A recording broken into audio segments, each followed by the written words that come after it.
Evara ve bxêr binêrên Panorama Çarpelê medyayê îşev dîsa ez û birêz Mehmed Selîm Uzun bi we re em ê rojeva germ li Kurdistanê û her wiha li derûdorê Kurdistanê ku bi nava ew ke em ê bi hevra şîrove bikin û ez hêvî dikim ku hûn ê bi me re bin heta dawiya bername û her wiha dîsa çavê me li rê ye ku hûn pirs û têbiniyê xwe jî bo me bişeynin. Birêz Kek Selîm tu bi xêr hatî serserasta çava. Sağ ol, spas. Rojev germ e Valla gelme. sibê cejna Remezanê û her wiha Newroz e û şer û pevçûn jî şer û pevçûn li welatê me û derûdorê me jî kêm nabe. Halepçe jî bir neke. Halepçe jî bir neke. Helepçe jî çar roj berê dîsa Helepçe bû. Ji ber mesela şer me nekarî Helepçe jî taybet li Başûrê Kurdistanê nekarîn wek salên berê bi bîr bînin ji ber ewlehiyê ku ji ber germiya şer nekarîn ew tekîsa bikin û înşellah wisa dîsa Newrozê jî bi girseyî dê nekin em ê werne wan mijara lê me mijara me ewilê Bakurê Kurdistanê ye tu zanî ku siyaseta Bakurê Kurdistanê hema bêje ji sala 1900 vir da her Kurd xwestine yekîtiyê pêk bînin ji bo têkoşînê ji bo azadiya welatê xwe her wiha di nav yekîtiyê de di nav hevkariyê de di nav ewkê de her çûye hatiye û wisa jî heta îro jî hê jî wisa dewam dike eger em ew bêjin ji 1900 bêjin şêstî vir da dîsa pakî û rêxistinên me û kesayetên bi rastî welatparêz ku tê gihîştî îşaretî pê kirine ku heta hemî aliyên Kurdî bi hevra nebin bi hevra kar nekin dê serkeftin jî ew qasa zehmettir be ji bo wê jî her hewl hebiye ku bikarbin werin bahev yekîtiyê çêkin û ewkê çêkin di nimûna me paşî da dawiya sala 2000 da ya jî 1990 vir da ku em dibînin li Başûrê Kurdistanê heta yekîtî û partî û êdina yekîtiyekî çênekirin hevkariyekî çênekirin bereyekî çênekirin nekarîn bikîjin van derfetên ku di destê wan da ye em dizanin ku li Rojavayê Kurdistanê dîsa wisa ew bû lê mixabin heta niha jî merv nikare ku ka ewkekî ew qasa pêwîst karî çêbikin nekarîn çêbikin dîsa ew nebû lê li anha li Rojhilatê Kurdistanê ev mijar aktûel e ku 6 partiyên Kurdistanî li wê bi hevra karîne bi hevra bereyekî ji bo em ê herçend dîsa werne wîya lê ewana karîne werne bihev lê Bakurê Kurdistanê jî her ew hewl hebiye bêjin salê hefteyî ûdege çêbû piştî heşteya cardin çend ewkên din çêbûn lê emrê wan dirêj nebû dîsa jî ev daxwaza hevkariyê daxwaza yekîtiyê ew her berdewam bû li gor wî li Bakurê Kurdistanê dîsa anha hewldanekî wisa heye ji bo wî çend konferans hatin çêkirin car ewlê li Diyarbekirê carek hate çêkirin piştî wî li Wanê hate çêkirin piştî wî dîsa ev çardevî mehî da li Diyarbekirê bi beşdariya gelekî partî û rêxistinên Kurdistanî û kesayetên serbixwe eger em navê wan bêjin Pêl Kurd Platforma Ciwanên Kurd PCS û Partiya Sosyalîst a Kurdistanê PSK Partiya Welatparêzên Kurdistanê PWK û kesayetên Kurdistaniyên serbixwe gruba ewana li Diyarbekirê civînekî çêkirin konferansekî pêkanîn li gor wî konferansî di rojberên 16 mehê bi ewkê çapemeniyê deklarasyona hevkariyê îlan kirin ew استماع بهلم زوی پیدا اشترا بهلم چند خالی دکلاراسیون بالباخوانی بیساندیه لیدی سازی از طرفی کرن و پانورامای که تداد دوی پانورامای دا دوی رسمی دا جی خویاد بکو لباکوری کردستانی لêgerînên sîyasî xurt dibin yani em dizanin Bakurê Kurdistanê du xetên bingehîn henin xeta întegrasyonê û xeta millî demokratîk Kurdistanî heye û du hêzên mezin henin dewlete û ê PKK bi PKK ra girêdayî ew partî rêxistin derdor û kadroyên serbixwe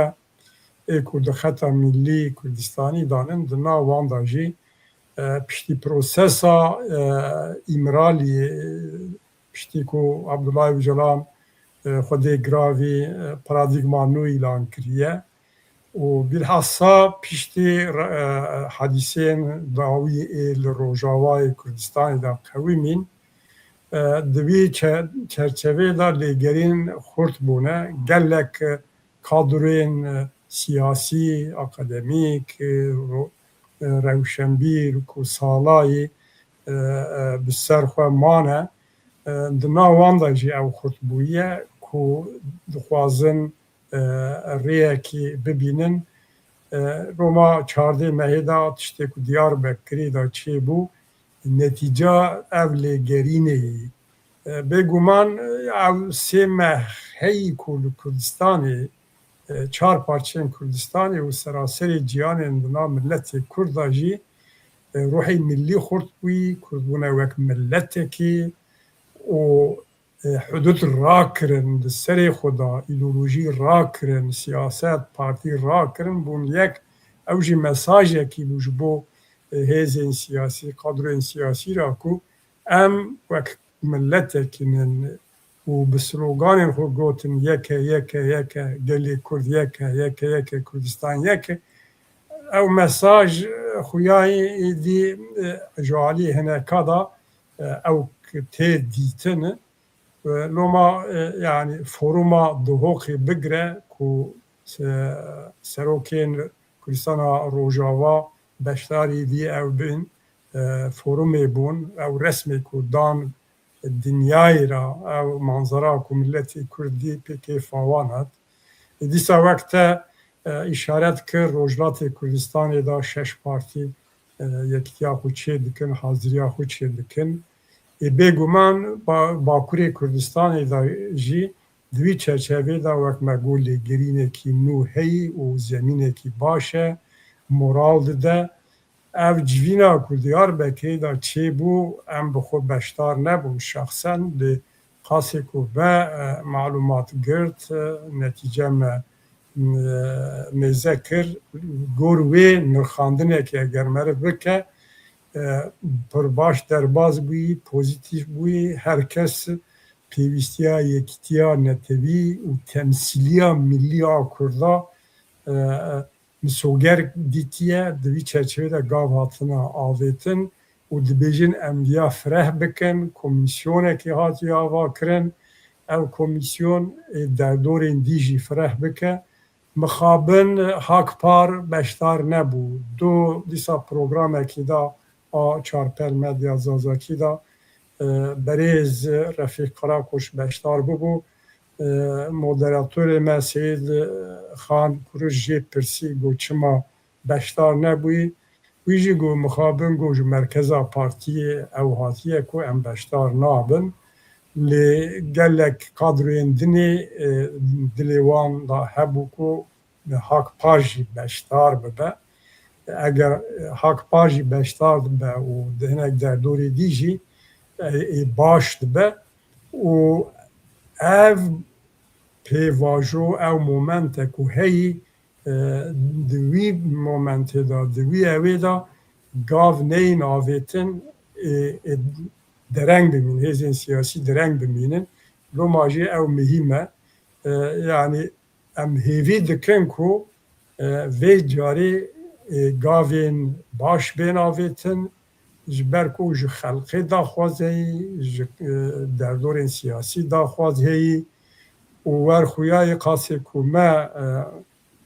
agahî girt ê ku beşdar bûne weka ku li xwe mûkir bibin bêjin yanî me ewa xwe pêk naniye bi niyetekî samîmî û bi evekî helwestekî pozitif lê mêzekirine ew baş e ji xwe yekîtî eger du tişt hebin ser ew ê serkeve yek zemîn hebe zemîna maddî pêwîstî hebe ku ew heyî li Bakurê Kurdistanê a dudiya niyet û samimiyet e her daim zemîn hebûyî pêwîstiya yekîtî hebûyî lê nav Kurda da hêzên Kurda da samimiyet û bawerî diya ew nebûyî yanî erê em yekîtî dixwazin gelek cara dibêjin kadreyên me be siyasî partiyên me be lê di pratikê da bi hev ra gavavêtin û xwe bixin bin barekî û berpirsyartî bigirin ser xwe diviya da mayî ez hêvî dikim vê carê kadreyên siyasî ê serbixwe ew ê rolekî bilîzin ew ê bêjin êdî bes e yanî bi gotin bi nivîsandin bi teoriya û tiştan nabe rêxistinî şart e di her derê dinyayê da û ji bo Kurda Kurdistanê da bê rêxistinî tu nikarî tiştekî bikî berê rêxistinî dûra yekîtî tê dervê partiyên me yê ku herin xeta millî da belkî 10 qatê wan zêdetir be kadreyên siyasî têgihîştî xwedî birîkîm henin ku wana jî têkevin ew ê moral bide ê pêşiya wê pêvajoya veke ez vê bawerim û ya hêvî dikim yani. Belê cenab-ı te jî bas kir lê car heye atmosferekî ya jî şertê wisa dertê şertê wisa imkanê wisa dertê ya jî bûyerên wisa diqewimin ku merpa mecbûrî hinek tişta dikin anha jî ew kin ku germahiya ku niha li rojhilata navîn heye hema bêje çaraliyê welatê me eleqedar dike pêva girêdayî ye şerê Sûriye û ewkê wisa bû û niha jî îca Rojhilatê Kurdistanê ye dim ewkê Sûriyê da derketina gelên Kurdistaniya di qada da wextê ku cenab-ı te jî slogana wî got yeke yeke Kurdistan yeke gelê Kurd yeke ew slogan wisa kir ya jî wisa dike ku aliyên siyasî jî rêxistinî jî hewlekî ya jî têgihîştinekî di dewan dibin ku eger em nebin yek eger em nebin yek dê em nikaribin vî karî birêve bibin ya jî ba awayî ku em dixwazin bigîjin armanca xwe em nikaribin bigîjin armanca xwe û ava jî heta ku nikaribin bibin yek jî dê ev tişta wiha her di ewkê da bimîne ji bo wê salekî ev pêvajiyekî li dewleta Tirkiye û navbera Pekê de ewkiye bi rastî gelên Kurd Kurdistaniyên welatparêz germahiyekî ewkekî tê de heye ku dixwaze ku rêkî bibîne ku berfireh bibe li hember wî asimilasyonê li hember wî ewkî têkbirinê hewlekî bi rêxistinî ew were pêkanîn herkes li hêviya wî ye lê tek tek partiyê me jî nikarin wî ew bikin û xelq jî wisa naxwaze dibê bibin yek ji bo wî û şerê me got Rojhilatê Kurdistanê navbera çiye Îran û İsraîl û Amerîka jî ew derfeta derdixe pêşiya meriva derdixe pêşî ku divê meriv bibe yek ku bikaribe bigîje armanca xwe ji bo wî jî nimûna Başûrê Kurdistanê ku bû dewlet nimûna Rojavayê Kurdistanê ku xelkê Kurd derket pêşî karî pêşiya qetliyama û nizam çi bike eğer Kürt tev nebune yek te qetliyamek diye ana jî li Rojhilatê Kurdistanê eğer yekîtiya wan çêne be bi hevra hewl nedin de nikarbin bikîjin armancekî ew kê ji bo wî jî Bakurê Kurdistanê jî wek me got di destpêkê de hetana her xwestiya yekîtiya pêkîne eva hemî bûne derfet hemî bûne ew ku bikarbin wan hêzan bînin bi hev hêzê xwe bixin yek ku bikar bibin alternatîfekî hem ji bo gelê Kurdistanê û hem jî ji bo dewletên derve ku bixwazin peywendî daynin û her wiha ji bo dewletên dagirker jî li pêşiya wan berember wek cepheyekî ji bo wî yekîtî her pêwîst e divê bibe elzeme heqparmaya pedeke Bakur jî her tê dabû paşê nekarîne ew bin wek çavdêr tevlê civîna konferansî bûne çima nekarîne em wî nizanin lê em dizanin pêwîstî pê heye divê ev ji xwe di ewkê xwe de jî deklarasyona xwe de jî pê nivîsandine ew ê carekî din bi wan hemiyê der û dorara aliya ra keseyeta ra hevdîtinekî bikin û va bernamekî jî danîne pêşiya xwe ji bo xwe komîtekî jî komîte hewldanê jî pêk anîne em hêvî dikin ku bi ser bikevin hêvî dikin û daxwaz jî dikin ne ku hêvî daxwaz dikin û wek kanala Çarpel Medya televizyona Çarpel Medya jî heta ji me bê em ê di nûçe û ragihandinê xwe da di nav hevkariya wan da bin piştgiriya wan bikin ji bo wî jî em hêvî dikin û li bendêneka rojekî zûtir belkî pêk tê bele. Bele ew çawa em derbasê ew kê bibin xala xwe yê didiya bibin xala me yê didiya em dizanin ji 28 Sibatê heta niha ama nêzik bû 20 roj 20 roj e şerê navbêna İsraîl Amerîka û Îranê de şerekî dest pê kiriye ev şer helbet bes İranê girê nade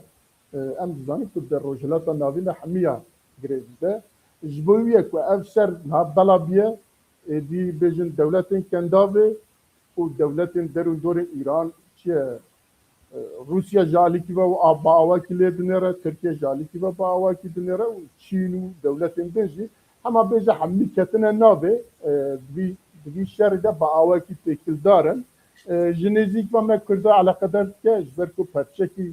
welatê me bindestê wî dewletî ye bindestê Îranê ye ku eva 47 sal e 47 sal e dibin rejîmekî de ku nikarin navê xwe jî bêjin serê xwe bilind kirine hatine îdamkirin bi hezaran Kurdê me her meh dawiya eva çend sal e her meh nêzîkî 20 30 40 100 kes dihatina darvekirin kesên siyasî dihatina darvekirin kesên din bi ew ka dewlet dikarî dewleta Îranê bê pirs û bê ew em hêvî dikin ku ev rejîm rojekî zûtir were xwarê hilweşe îca şerê ha helbet şerê ji nêzik ve Tirkiye eleqedar dike Tirkiye çawa dixwest li Rojavayê Kurdistanê Kurd negîjin mafê xwe niha hewldanekî wî wisa heye li wê jî dixwaze hinek tişta bike ji vî de gelek tişt hene ez ê behsa hemiyan nekim ez ê ji te re bihêlim kerem yani şerê Amerika İsrail İranê weka ku Amerika û İsrail plan kirîbû ya jî di fikriyan wiha nebû dirêj ajot û hê jî berdewam e ev şer tabî berdewamiya şerê navbera İsraîl û Hamas û Hizbullah û Hutsiya û dûra ketina rejîma Esad Sûrî û derketina Rusyayê ji Sûrî û heta gîştê Îranê ji xwe xuya dibû ku bi wî awayî bibe. Şerê 12 roca da wek ceribandî bû şerê Îranê, Amerîka, İsraîlê. Lê vê carê şer bi firehtir bûyî, dijwartir bûyî û ber bi kuda diçe di vî warî da jî meriv nizane. Eger çend nokteyên bingehîn meriv bêje li ser vî şerî,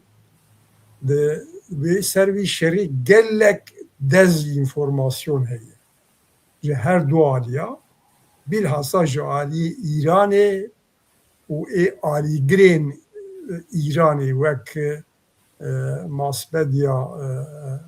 kamu ya Tirkiye û ku taraftariyê Îranê dikin, bi taybetî aliyê wan da dezinformasyonekî mezin heyî. Aliyê Amerîka, İsraîlê da jî heya derecekî hinek tiştenin meriv fêm dike şer ne tenê di hevûdû kuştine û bi sîlah û bevê aliyê psikolojîk jî here, şerê psikolojîk lê carna ji evê xwe derketiye. Yek taybetmendiya wî şerî ev e ku bi rastî gelek tiştê gotin meriv pê bawer bike ya jî neke, heta netîce dernakeve ortê, meriv ortê da dimîne. A dudiya ji vê şerê da İsraîl zêdekêm stratejiya İsraîl, hedef û armanca İsraîl xuyanin, bellînin, serî da bellînin ku eger guherandina rejimê nebe jî İran bîne wî noktê ku hemû şert û mercên xwe bide qebûlkirin ji bo xwe, ji bo demekî dûr û dirêj wek tehlîkekî, wek evekî ji ortê rake. Di vî warî da destpêkirina şer da ewa İsraîlê ser Amerîkayê jî çêbû. Ji xwe gelekî li Amerîka û welatên Ewropa jî dibêjin ku ev şer İsraîl bi xwestin bi zextkirina İsraîlê li ser Trump, li ser Amerîka kiriye. Yek ji rexnê hêrî mezin jî ev e. Lê İsraîl zêdekêm wek me got plan, program û stratejiya İsraîlê bellî ye û di wî warî da darbeyên stratejîk lê dixe. Kadroyên wanê ê rêber aha bû nêzî 5 kes zêdetir. Hêrî dawî Elî Larijanî ku wî resmen Kurd carekî tehdît kirin bi qetliyamê got bila Kurd aqlê xwe bînî serê xwe û kes derkeve kolana em wek dijmin qebûl dikin hemû yanî bikujin. Em dawî ev çû yani li Amerîka çi dike, çi dixwaze tam nebellî ye di nav Amerîka navbera Amerîka û NATOyê da jî di wî warî da gengeşî heye. A sîyemîn bi rastî şer fireh dibe. Yani meriv kare bêje anha bûyî şerê kendalê û heta gihîştî behra spî di rojhilata navîn de wek bûyî şerên wê navçeyî û ev bi zanebûnî Îran wî tiştî dike ya jî bê hemdî xwe ev tiştekî dineyî lê ne gorî aqleyî, ne li gor berjewendiya Îranê ye. Bi wî awayî hedef firehtir bike ji xwe re dijminên xwe zêde bike. Di şerê da ev ne taktîkekî rast e. Heta mimkin be ê ku şer dikin dixwazin cepha xwe teng bikin û derdora xwe firehtir bikin. Lê ne bi wî awayî guman heye ku şer di nav Îranê da heya derecekî ji kontrolê derketî. Ji ber ku mekanîzma a hiyerarşîk nemayê. Yani eskerî em dizanin li gor emir û komuta tê meşandin ew jî hiyerarşiyekî mîne hele di herbê da lê piştî kuştina serek erkanê Îranê û kadroyê wan ên evê biryar girtin ku سیستما موزاییق کاربینن او تیوی واتی کو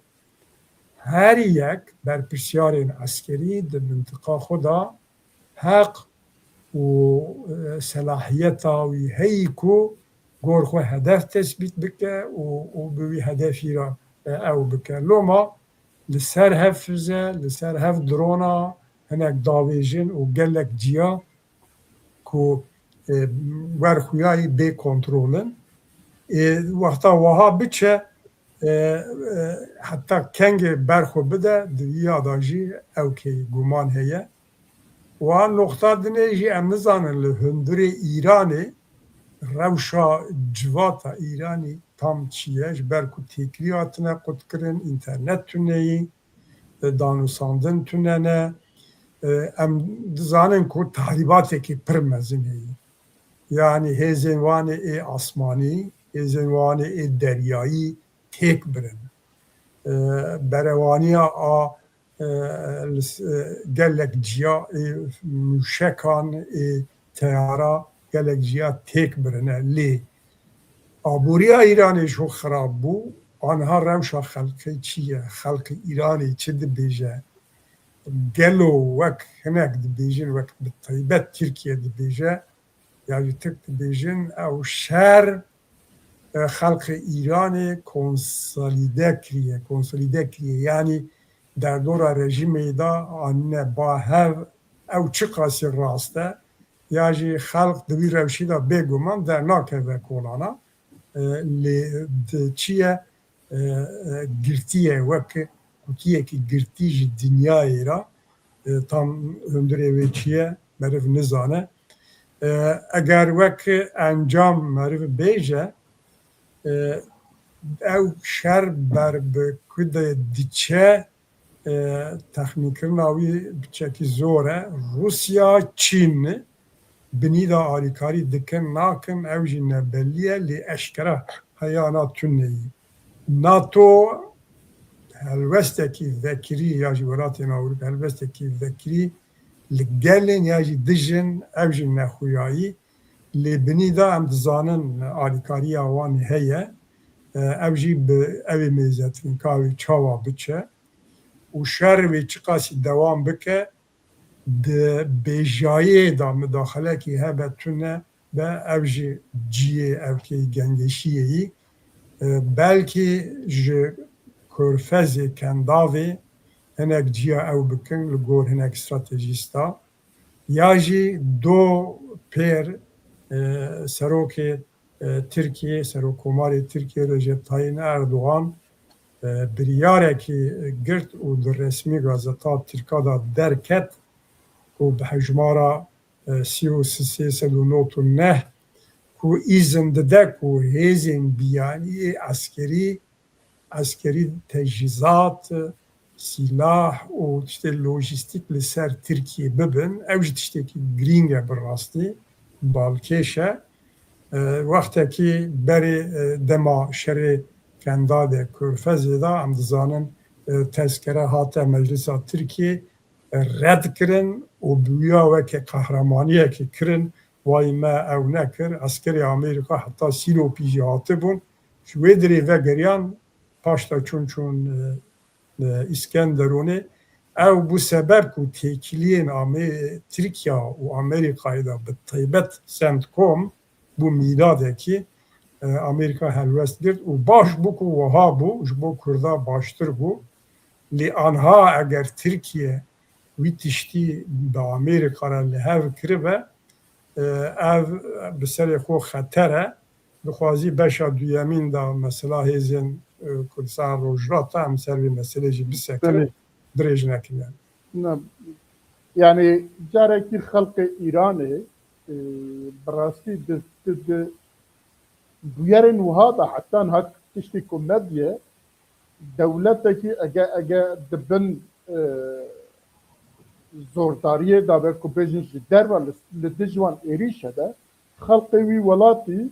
radibin li dij wî êrîşî serî hildidin li her derî serî hildidin û wî neheqî xwe qebûl nakin wa diyar e li Îranê ev tiştan nikare bibe ev tiştan nikare bibe ji ber ku ev dewlet مسری دا جگو 47 سال ظلمکی مزن سری خلقی کربو اف خلق آنها خوازه ادی جوی خلاص به جبوی درنای دروا یعنی جبوی پشتریه دولت ایران نان که درنای دروا با آواکی دن لدج ایران لدج دولت نکاره نویره جبر کو ظلمکی مزن هل سروان و جناب تجبهت چی اوه کو تزاهتا کشتن لاسرجانی لاریجانی علی لاریجانی کو یکسر درکت گو کی لدج بی او کی سری هلده او جبو ما ایخانته اما جزاوی با آواکی وصاب بدنه جبو جی خلق آنها نکاره چیه درکت نه لدج نه جی لگلوی نکاره تشتکی بیجه آدن دولت اوروبا وقتی که او بو مثلا صدام داشتی مثلا دولت اوروبا بس انگلیز و ترکیه چه انگلیز و امریکا و فرانسا او کرن دولت دی کس تشکری ندای پشتوی هدی جانها آلمان و نظام کی حمید خوازن ورنه باشوری کردستان بچن عراق لویش خورا او کف بکن حتی ترکیه جدی سوسان لدج وقت جناب تجی گول لدج درکت لنها خوازه حمید تشتوک خواه لوی دیسا او کی خواه بریوه ببه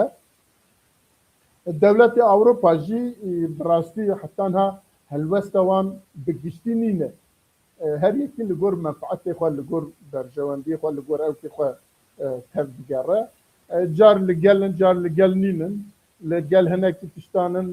دشارده هنکی تشتاجرات کن ورحاصل کس او نینه لدولت ایران شرط شما درجه دولت ایران دولت که من اندونزیانی نه که بچی سروکی بگری بینی وری و دولت تسلیم بگری دولت که 1000 ساله بنجه هاوی هیا او کیوی هیا قوات هاوی نوت مليون نفوس هاوی هیا راست آبوریاوی کمل او سیستم هاوی بجن 2000 سالی دبنی دا جی گرتیه سلاحیوی جفاناوی نظام چیوی ور حاصل کاریه برخوا بدن وک جناب تاجی گوش در ودا آلی کاری تینای اموجینه ده حتی نه او درونات فروتا روسیا بکن های جا روسیا درونات فروشوی یا جی چین درونات فروشوی بوی آوائی دوام که بی شری لدوی شری دا هدف امریکا و هدف اسرائیل جارکی نخوازد که دجمنی بمینه جبر که آوا بو چند ساله همه تهدید لسر اسرائیل جالی ایران با دهاتا کرد جبر که ایران بریار گرتم که دولت کمینا اسرائیل نمینه دولت جبو ویجی سوریه رابو او که جبو خواه چکر چو حماسی چکر چو حزب الله چکر چو نظام کدر حوسیات برای خستنی کرد به پره کرد نظام چکر بدش اسرائیل جبو که دولت کمینا اسرائیل نمینه اشخارا خط کجی کد گوتن هلال جبوی او قصا کار کرد اسرائیل جی اوا چندین ساله جبو که جوی خلاص بده به امریکا را تذکاری لحف بکه امریکا جبو که برجواندی خواه آبوری برجواندی خواه دولت که بکر به براستی در رجلات ناوین دا درباز که بینه وره حتی ویالی نزدیک چینه ببه و بکر به بار رقابت که نظام چه ببه جبوی وی دبی او خط تمیز ببه و دور دا او که مجی هیا که ناخوازن دولت ترکیه جی وقت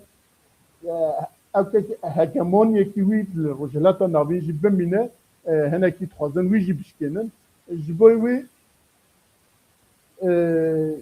امریکا جی دوی او کی دایه هرچند ترکیه دنام ناتو دایه نظام چیه ترکیه وی 20 ساله های داویه جار لبا روسا بو چو جوان اس 400 ستان اس 400 نهانی کاره کار بینه وره چو جا آلمانیا او که هوا savunma sistemisten. Ani melatiye bicî kir wer hasil net kare jwê bibe ew jî xwe îdare dike Amerika ew ez bêjim bercewendiyê wî li rojhilata navê û berbe heta biçe binê Çînê jî Asya jî hedefa wî jî ew e ji bo Trump ew giring e wekî din tiştekî ku ez bêjim li vir dimîne mesela ew kê hêzên siyasî ê Rojhilatê Kurdistanê bi rastî ewana divî ewkî da ewkekî baş da helwestekî baş girtin zû wisa mîna ku çawa bi agirê ku bikeve birja kodê giyay bişewtîne wisa derneketin wextê ku Amerîka ji wan daxwaza kir ku derkevin biçin daxwazek wisa hebû bi resmî nebe jî hebû ewana jî hinek tişta xwestin heta ew tiştana jî pêk nayên ewana jî naçin tişt çi bûn tişt yekê jî ew kê frîj zon wextê ku dibêjin ew kê ku teyare ku wek li Başûrê Kurdistanê ew kiribû yek wî dixwazin di du ji rêya ew kê ve dibe rêya wan vekirî be aliya eskerî ve û tecîzatê wanên gelekî ew jî hebin wan tiştana ji wan xwestin ji bo wî jî Trump rabû ew kê xwe paş vekir sekinan werhasil paşê got ez Kurda hez bikim Kurd nizanim çi ne şervanin dostê me herî nêzîkin sekina navisa sekinandine lê bi awakî jî ku meriv şer gudarî dike lê dinêre ku İran bi rastî eva çendîn sal e ku Rojhilatê Kurdistanê xistiye baregeha eskerî lê dinêrê hemî ji seda heftê ew kê İranê li mintiqa Kurdistanê ye ji Kirmanşanê bigir heta nizanim ku derê li kîja bajarê dinêrî hem ji alî cephane ve hem ji alî istihbaratê ve û hem ji alî ew kê eskerî ve li wê ewkekî zêde hêzekî wanê zêde hebiye ji bo ku Kurd bikarbin ya jî hêzên din bikarbin serî derxin dibe ew derana temîz bin vay eva demekî dirêj e îca hema bêje li hemî bajarên Kurdistanê teyarên İsraîlî û Amerîka lê dixe wan cephane wan ewke baregeha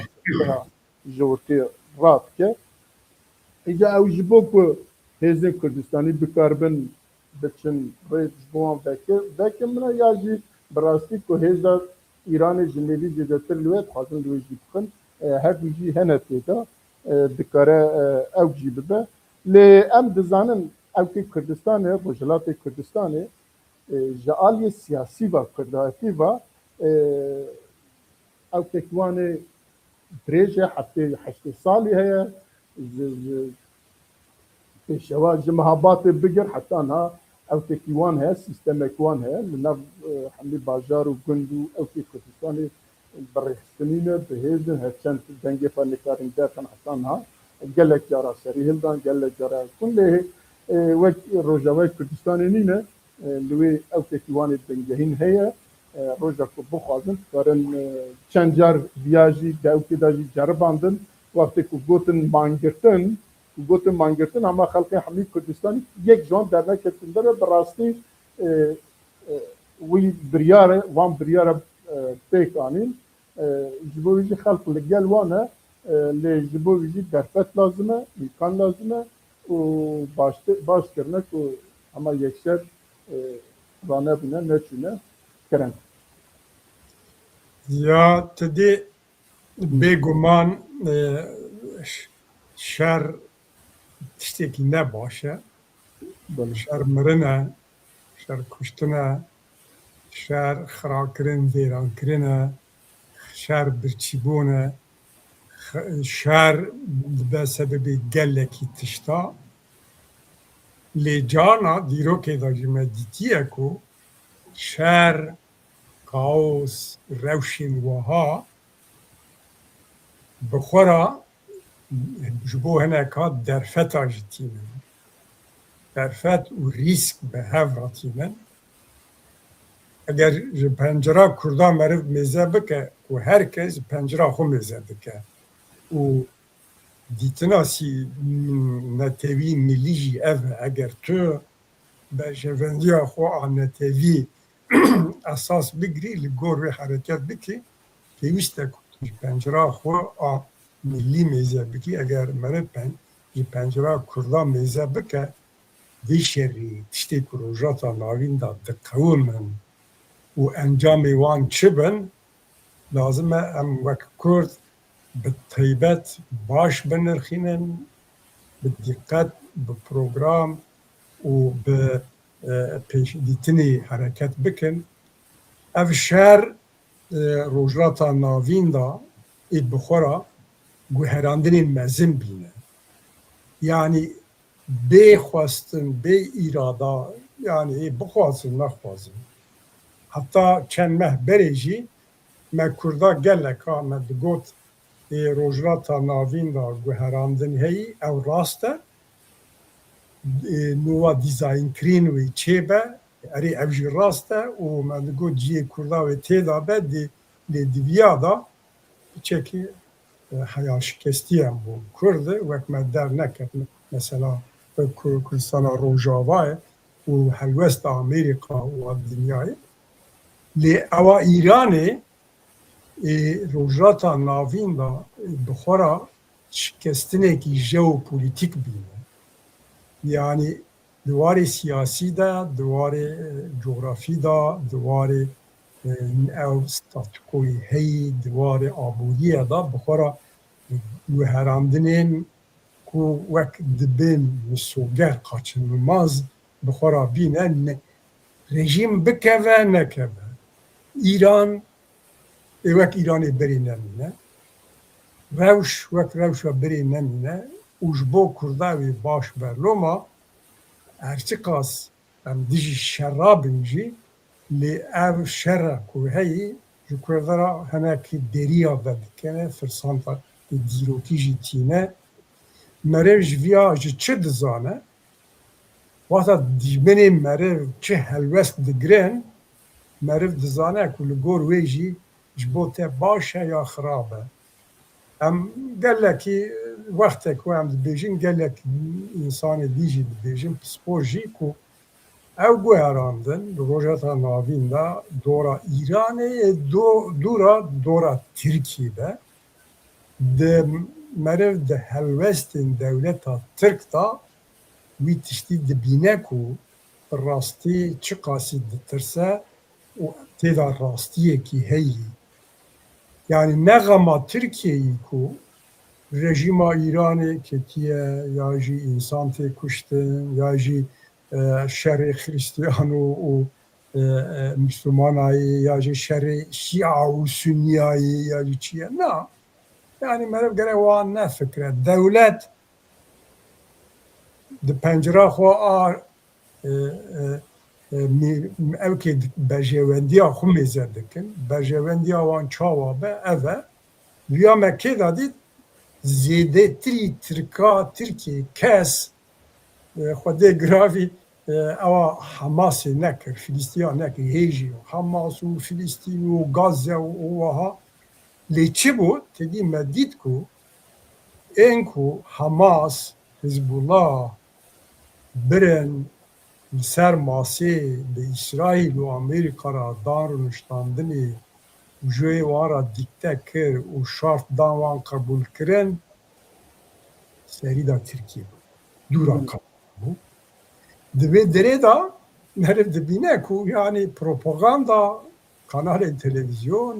rojnamevanê wan, siyasetê da gotin İsraîl wahayê, nizanim çi wayê, em piştgiriya Filistinê dikin, Gazayê dikin, vaya heme hamaset e. Heme xapandin e, ne rastî têdayî, berjevendiya Tirka jî ew bû li hev kirin û İsraîlî jî, Filîstînî jî, Hamas jî bi destê Tirka serî da dûra welatên Ereb qatar firot di wê derê da. Ana mesela İranê da jî eger em takip dikin, em hem bi hemû dibînin ku Türkiye bi kanalên xwe televîzyonê bi gotinên xwe ên berpirsiyarê dewletê beyanatên xwe bi resmî evê xwe li gel İranê min û İran wiha ew dibe û Amerika wiha dike, İsrail wiha dike, lê a rastiyê da ne wihayî tirsa Tirkiye heyî, ev çi ye? Kurdin, mesela Kurdayê, mesela Kurdistanê ye. û gor wê hereket dike. Eger me mêze dike me sohbetê da jî got berê programê, Recep Tayyip Erdoğan wek serokkomarê ku ew dibêjin serekê dewletê do rabû biryarekê girt, biryarek dibî jî di gazeta resmî a Tirkiye da derket bi hejmara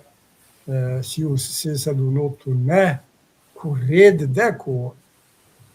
askerên biyanî yani tecîzatên ku lojîstik pêwîstiyên xwe silahên xwe karin li ser Tirkiye derbas bikin. Ama xêr e çi bû ku Tirkiye hema rabe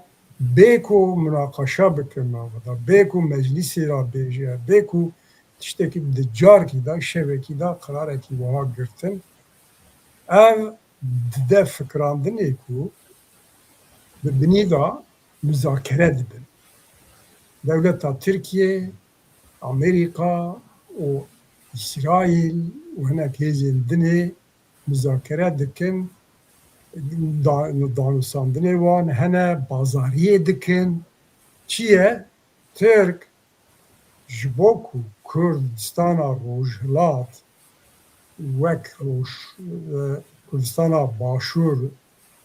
statûyekî destê Kurdan nekeve ya jî wek Rojava tiştekî welatiyekî çê nebe, ji anha da gava davêje, tedbirê xwe girtiye. Ço gelo ew Tirkiyeya bê teror di carkî da çita bilind kirin, gotin mintika bölgeya bê teror, navçeya bê teror, tê vê vateyê ku li dervê hududên Tirkiye jî karibin hereket bikin, operasyona bikin, bingeha wî siyasî jî hazir ke. Anha jî eger hemberê Îranê operasyonekî beşyayî çêbe, du rê hene. Yek Kendale yani Basra Körfez'e a duduya jî ya li ser Tirkiyeyê ya li ser Başûrê Kurdistanê ye. Eger wê biryarê meriv binirxîne, her çiqas belkî zû be jî, xuyayê Tirka ji Amerîka, İsraîlê ne garantî xwestin ku mesela Kurda da zêde ew nekin, çi bixwazin ev jî pêra be. Yek ev mesele û ji wexta serî da te jî got Trump dîrek nav kir û yek û serokê Kurdên Rojhilat geriya ew ne tiştekî piçûk meriv bibîne. Serokê Amerîka dewleta dinyayê hêrî mezin û xelk keve dorê karibin randevû bistîn, telefonekê rabe heta di vê noxtê bi serokê Kurda re ew bike, tirsekî mezin xist dilê Tirka. Yek pêşiya Kurda bigirin, du hesabê wan li ser Azerbaycana Îranê heye, sisê daxwaza wan a petrol, ihtiyaca Tirka petrol heyî û a çara tiştekî dîrokî ye. Navbera Tirkiye û Îranê da ji peymana çaldiranê vir da yani ji 1639 heya îro ew 386 sal e ku kevirekî hududê nehatî guherandin. 386 sal berê çi kevir danîne îşaret kirine,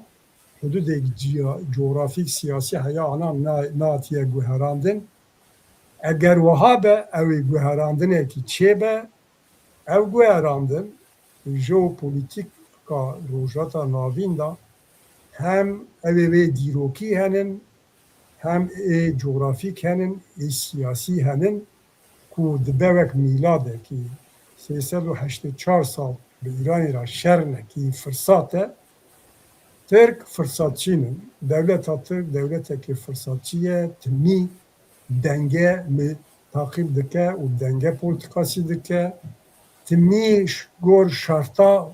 ku adapte dike şu çebuna devlet Türk'e jî bi avay bu navbera Sovyet çavaçı bu o Avrupa'da ev devlet derken o ev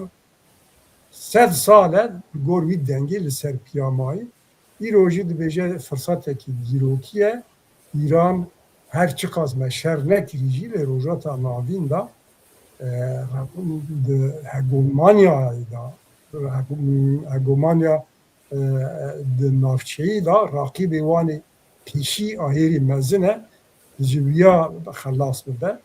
di Loma jî gor wê firsatê gor xwendina min, gor qenaata min gorê dixwaze heziriya xwe bike. Ez bir kararê yani ewa ku Recep Tayyip Erdoğan girtî bi wî awayî dixwînim lê çi dibe ev belî be. Çend gotin jî li ser evê bêjin belkî min dirêj kir Rojrata Kurdistanê da rastî hêzên Kurdistanî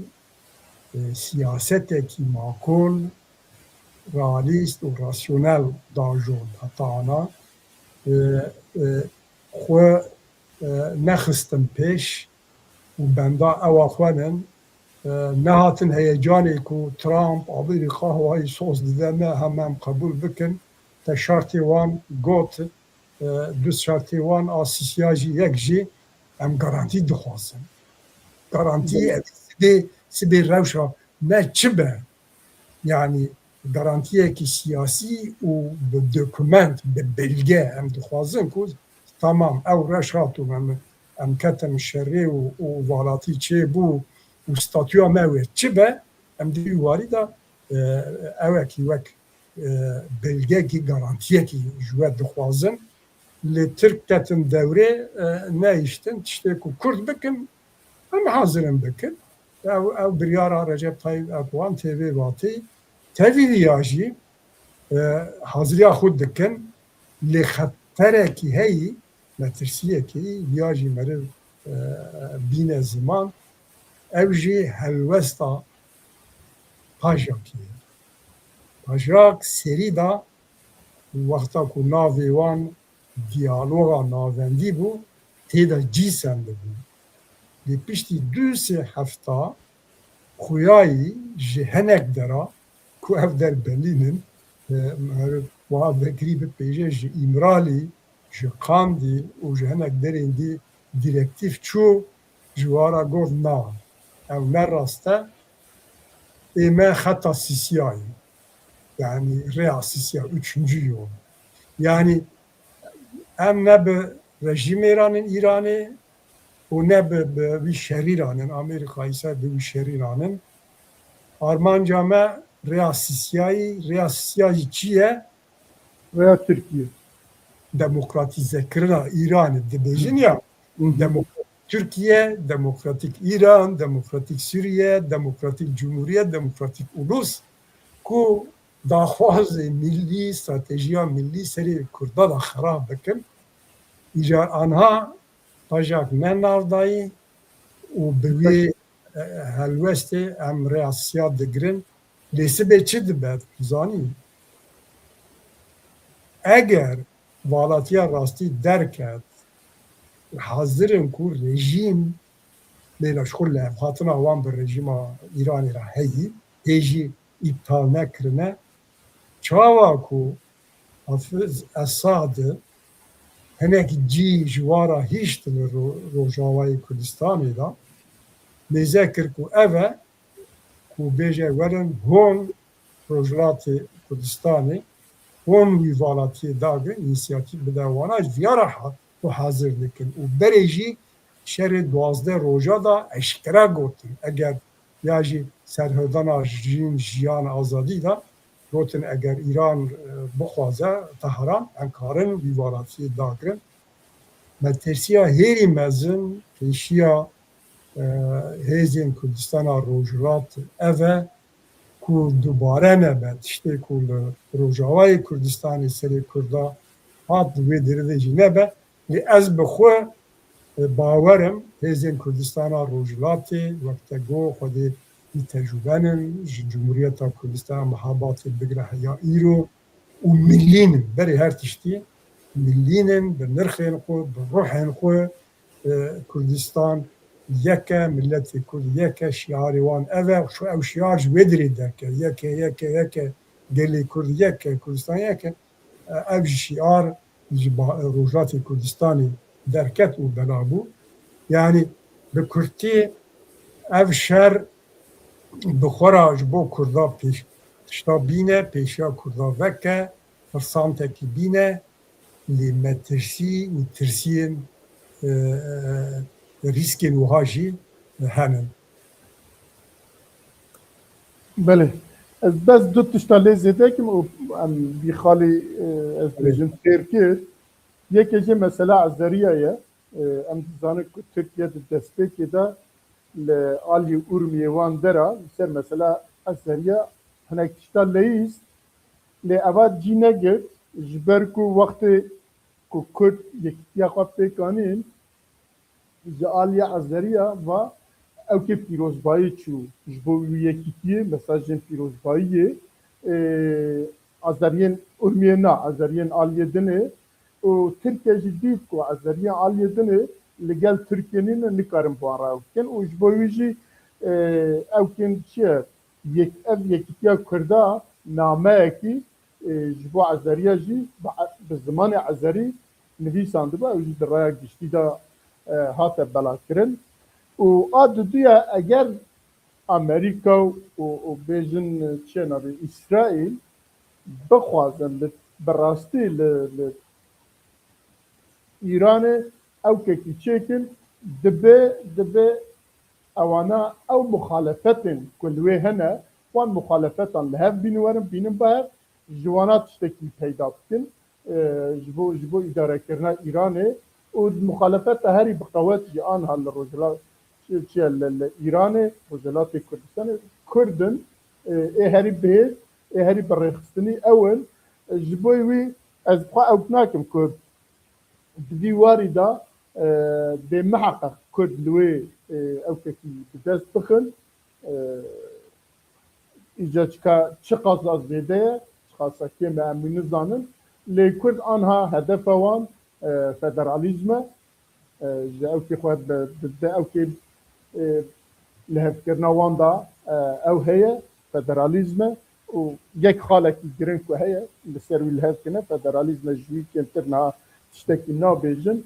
جبویجی ام از بخواه زده او که من راستا مترسی هنه لی اگر اب هر دو دولت امریکا و اسرائیل بخوازن او که جبو خواه ایران چه بکن به کرده به نکاربن چه بکن جبوی او جوید بینن لی ایران جوید بینه جبوی هر روز حتی ایرو نزدیک 305 حد درونا و تبل موشکا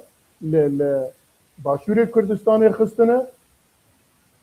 لبارگاه امریکا خستنه لپرانی زدتر جی لبارگاه یا جی کامپین که پارتی و رخستنه کردستانی لینا اب روشلاتی لوینه ایرو جدیسا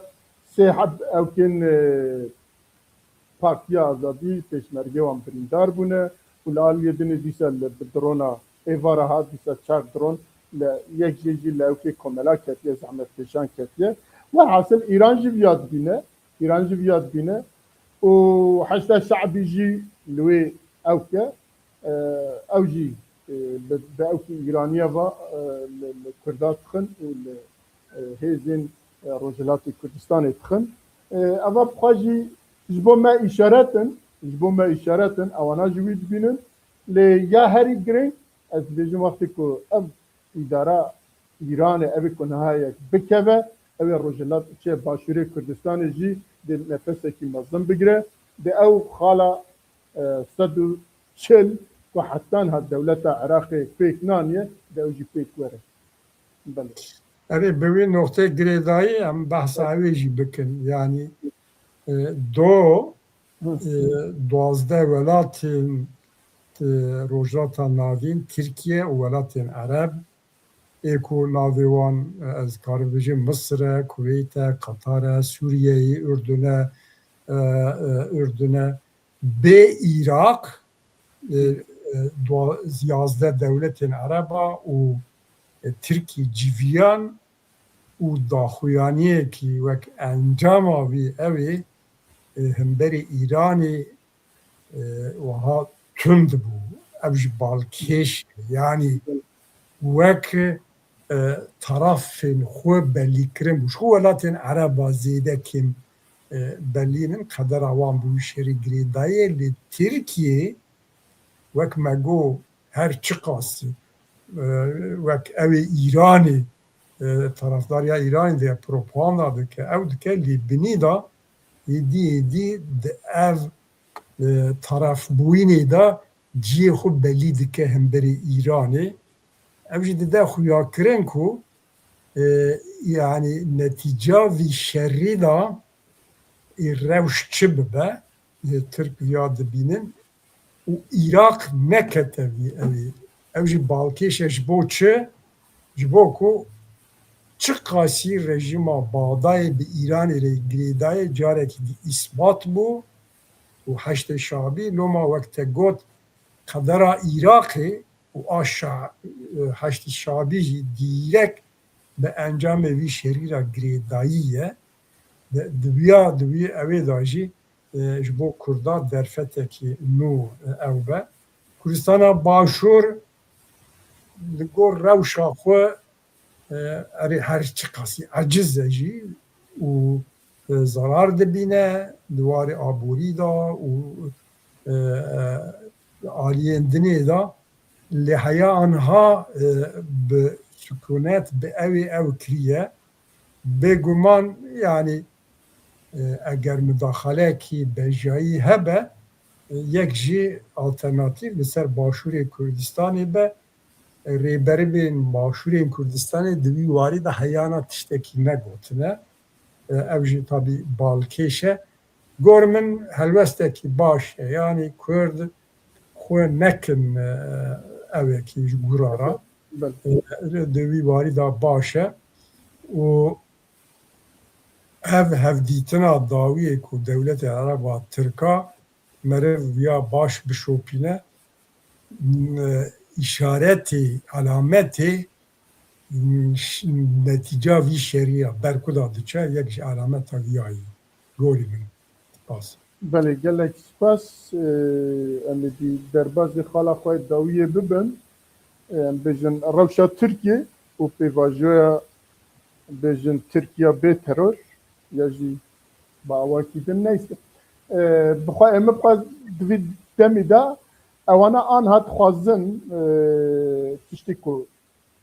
me sah kiriye ji wan dewleta Tirkiye hat xwaze vî pêvajoyê hinek din dirêj bike ji bo çi hinek din dirêj bike yek mesela Sûriyeyê tam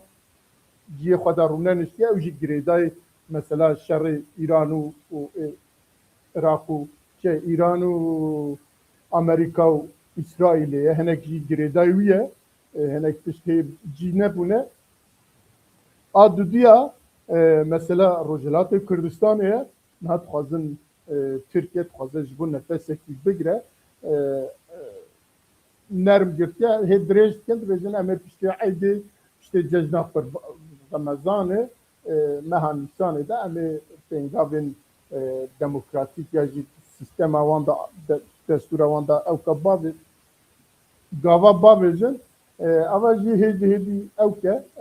werhesil ji bo netîca ew ji Rojhilatê Kurdistanê ya ji Îranê bigirin hinekî wî jî dirêj dikin wekî din tiştekî nû di siyaseta wan da ya jî ti pêngavekî nû tune ye ya jî ez nizanim eger hebe keremke bêje. Ya bêguman ev proje ev bu salekî ye em dibêjin aynı tiştî em bêjin ew xapandinekî bû wexta zenjkirinê ji bo Tirkiye û erê û bi evê girêdayî ye bi rewşa derva ji xwe Tirka dewleta Tirk evka wî daniye yani serî da got Türkiye'ye bê teror hamêze kir ku ev têr nake wexta wiha be navxwe ew PKK li hev dikin çawa dikin ew tiştek dineyî lê dûra hayê jê bûn ku ya mesela Kurd ne benê tu Tirkî mesela Kurd bûyî mesela rojhilata navîn mesela Kurdistanê bûyî mesela dünyayê wiha be ew waxwe guherandin kirin projeya mintiqa navçeya bêteror terör bölge hatta ev divê programên çarpel men yada me gelek cara got qedera vê pêvajoyê projeyê bi evê girêdayî bû rojava girêdayî bû rojava heya derecekî anha bêdengiyekî heyî ne li tam gordirê Tirka ne li gor Kurda bûye yani ortê da derekî da bêdengiyekî heyî anha Tirk dixwazin îca bi derê dî girê bidin ew jî kî ye rojhata Kurdistana rojhilat e yani kî bike ji war nemîhîme lê Tirkiye Tirk bi zanebûn pajak dixin pêş yani wek çawa Tirkiye da pirsa Kurd û Kurdistanê û pirsa Kurda wek millet di ewa PKK da dîtin Kurd eşittir PKK û mesela teröra dîtin anha jî bi zanebûn ama bi zanebûn pejak dibînin û pajak halbuki pejak ji xwe bi dewletê re hevpeymaniya wan bi rejîma İranê re heye û bi hev re heta ana ew kiribû û naxwaze şer jî bike hemberî wan ev çi ye sibê tiştekî bibe bêjin ev e û pajak ku dixwaze xurt bibe ku destê wan da ev wek gerekçekî wek bahanekî bimîne loma jî Tirk ev mesela xwe wek te got giran kirine û ji xwe netîce jê dernakeve û tê hesabê wan ku bi wî awayî dewam bikin bi wî awayî bajon tiştê ku dewlet vinda bike tuneviya da Kurd vinda dikin û dûra ew tiştê ku PKK îmralî û ên derdora wan ya jî kîtla wan di hundirê xwe da hêvî dike erê ya ew tiştekî bibin a serok tişta dike ew ê mutlaka tiştekî bibe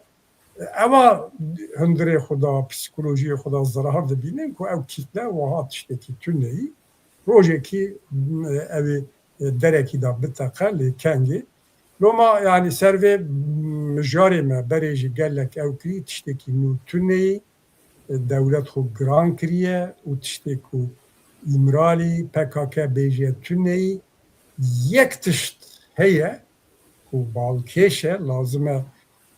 meriv riya jî bîne ziman û Abdullah Öcalan pêwîstiya wî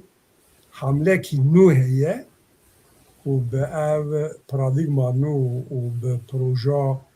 ku bi Tirkiye re dimeşînin wiha wek hatî cemidandin anha dîsa dixwaze xwe bîne rojevê û ew jî kongra netevî ye ku binî da xebera dişîne qasla dişîne mesaja dişîne lakek Mesûd Barzanî qebûl bike bila ew bibe serokê kongra netevî û Leyla Zana jî bibe eş başkan kurmancî em çi dibêjin û xwe bike muxatab dîsa têxe merkezê ku kongra netevî neteve qebûl nake Afo millet qebûl nake Kurda wek millet qebûl nake wek millet her millet heqê milletê millî demokratîkê yên wana qebûl nake û dîsa jî radibêje dibe bila kongra netevî çêbe ku hinek ên mêjiya wan xerabûyî derdora wan hê jî wîya baweryekê ku millet qebûl neke bo çi kongra milletekî çêke biye bile fêm nakin ya jî naxwazin fêm bikin. Yani ev hê baş o û hê ew hevîrê gelekî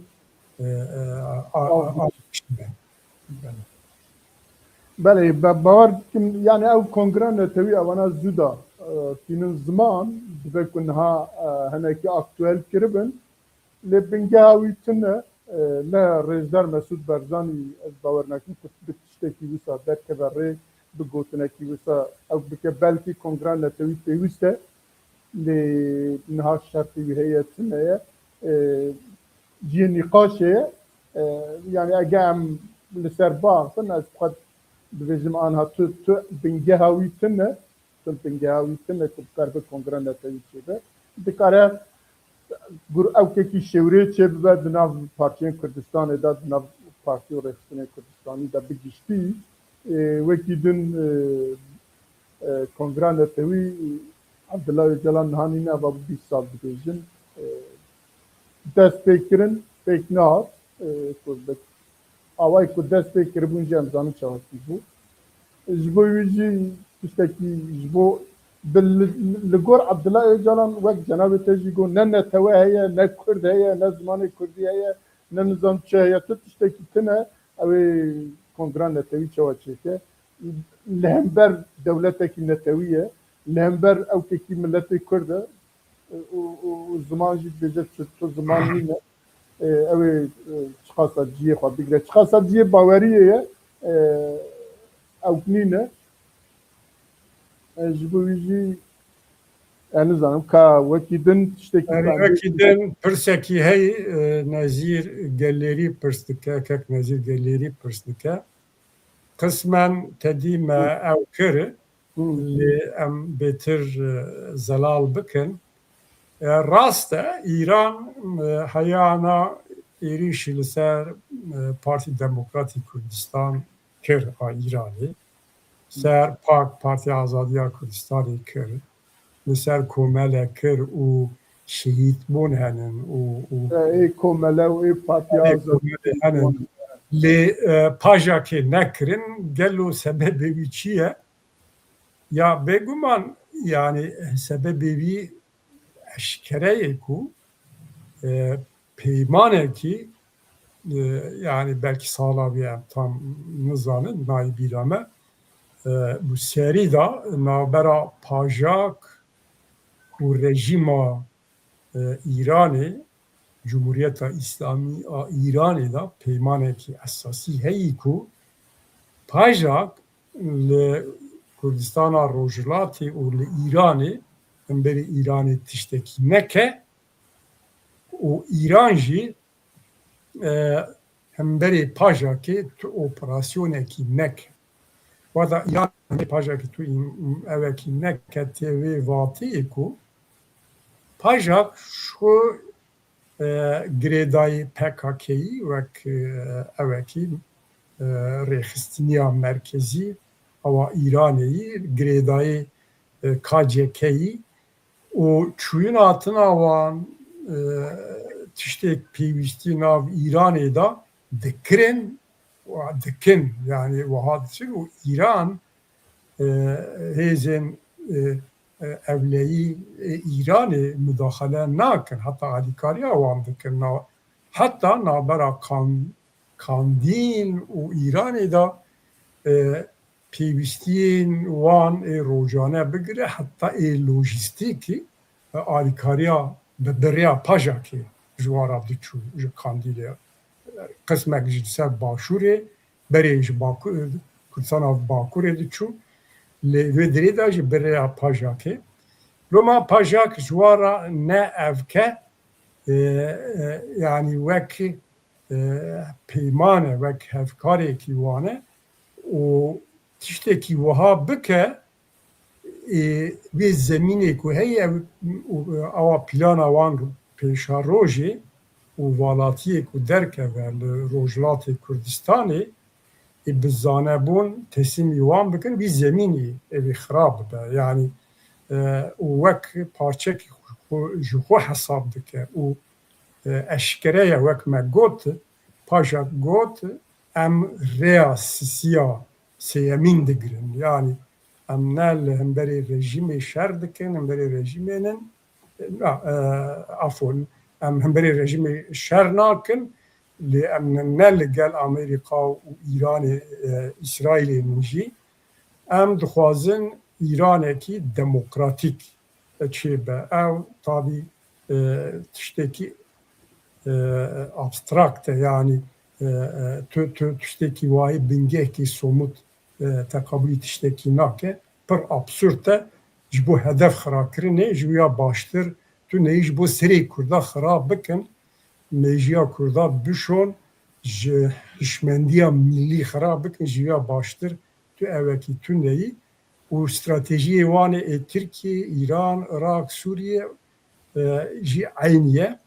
Loma yani hemberî pajekê heya îro tiştekî nekirî û pajak bi xwe jî